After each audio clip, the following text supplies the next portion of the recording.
क्या मध्य पूर्व में सालों से चला आ रहा तनाव अब खत्म होने की तरफ बढ़ रहा है? क्या अमेरिका और ईरान ने दुश्मनी को पीछे छोड़कर शांति की नई शुरुआत कर दी है? और आखिर उस समझौते में पाकिस्तान का नाम क्यों शामिल है, जिस पर पूरी दुनिया की नजर टिकी हुई है? G7 समिट के दौरान हुई एक बड़ी डील ने अंतर्राष्ट्रीय राजनीति में हलचल मचा दी है। आइए जानते हैं कि ये पूरा मामला है क्या। फ्रांस में आयोजित G7 शिखर सम्मेलन के दौरान अमेरिकी राष्ट्रपति डोनाल्ड ट्रंप और ईरान के राष्ट्रपति मसूद ने 14 सूत्रीय अंतरिम समझौता पर हस्ताक्षर कर दिए हैं। इस समझौते का आधिकारिक नाम रखा गया है Islamabad memorandum of understanding between US and Islamic Republic of Iran. नाम में इस्लामाबाद शामिल होने से दस्तावेजों ने और भी ज्यादा चर्चा बटोर ली है। 14 सूत्रीय समझौते का मकसद क्या है? इस समझौते का मुख्य उद्देश्य दोनों देशों के बीच लंबे समय से चली आ रही दुश्मनी को कम करना और स्थायी शांति की दिशा में आगे बढ़ना है। साथ ही अगले 60 दिन के अंदर परमाणु कार्यक्रम, प्रतिबंधों और क्षेत्रीय सुरक्षा जैसे मुद्दों पर अंतिम समझौते के लिए औपचारिक बातचीत पूरी करने का लक्ष्य रखा गया है। होर्मुज स्ट्रेट को तुरंत खोलने पर सहमति। डील का सबसे महत्वपूर्ण हिस्सा होर्मुज स्ट्रेट से जुड़ा है। समझौते के तहत इस रणनीतिक समुद्री मार्ग को दोबारा पूरी तरह खोलने की प्रक्रिया शुरू की जाएगी ताकि वैश्विक व्यापार और ऊर्जा आपूर्ति सामान्य हो सके।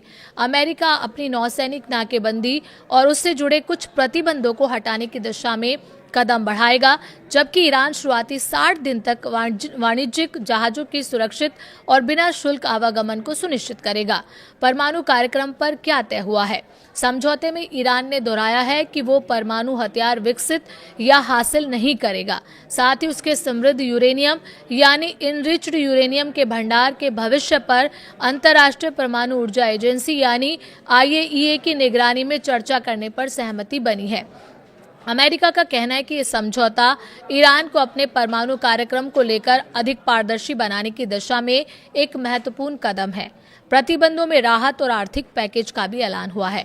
डील के अनुसार अगर ईरान तय शर्तों का पालन करता है तो उस पर लगे आर्थिक प्रतिबंधों में चरणबद्ध तरीके से राहत दी जा सकती है। इसके अलावा जब्त की गई ईरानी संपत्तियों को जारी करने, तेल निर्यात के लिए विशेष छूट देने और लगभग 300 अरब अमेरिकी डॉलर के पुनर्निर्माण एवं आर्थिक विकास कार्यक्रम की रूपरेखा भी तैयार की गई है। इससे ईरान की अर्थव्यवस्था को बड़ा सहारा मिलने की उम्मीद जताई जा रही है। सैन्य गतिविधियों पर भी सहमति बनी है। समझौते में लेबनान समेत क्षेत्र में चल रहे सैन्य अभियानों को तत्काल और स्थायी रूप से समाप्त करने का भी उल्लेख किया गया है।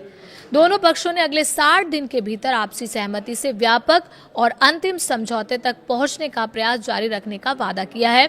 अब बात करते हैं कि पाकिस्तान का नाम क्यों चर्चा में है। इस समझौते के आधिकारिक शीर्षक में इस्लामाबाद शब्द शामिल होने के कारण पाकिस्तान का नाम सुर्खियों में आ गया है।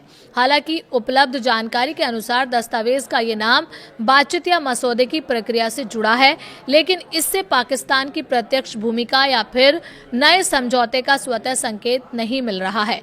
फिर भी इस नाम से अंतर्राष्ट्रीय कूटनीतिक हलकों में कई सवाल जरूर खड़े कर दिए हैं। अगर ये 14 सूत्रीय समझौता पूरी तरह लागू होता है तो ये सिर्फ अमेरिका और ईरान के रिश्तों में बदलाव नहीं लाएगा, बल्कि मध्य पूर्व की राजनीतिक, वैश्विक ऊर्जा बाजार और अंतर्राष्ट्रीय व्यापार पर भी दूरगामी असर डाल सकता है। अब दुनिया की नजर अगले 60 दिन पर टिकी है, क्योंकि यही तय करेगा कि ये अंतिम समझौता स्थायी शांति की नींव बनता है या फिर और अधूरा प्रयास साबित होता है।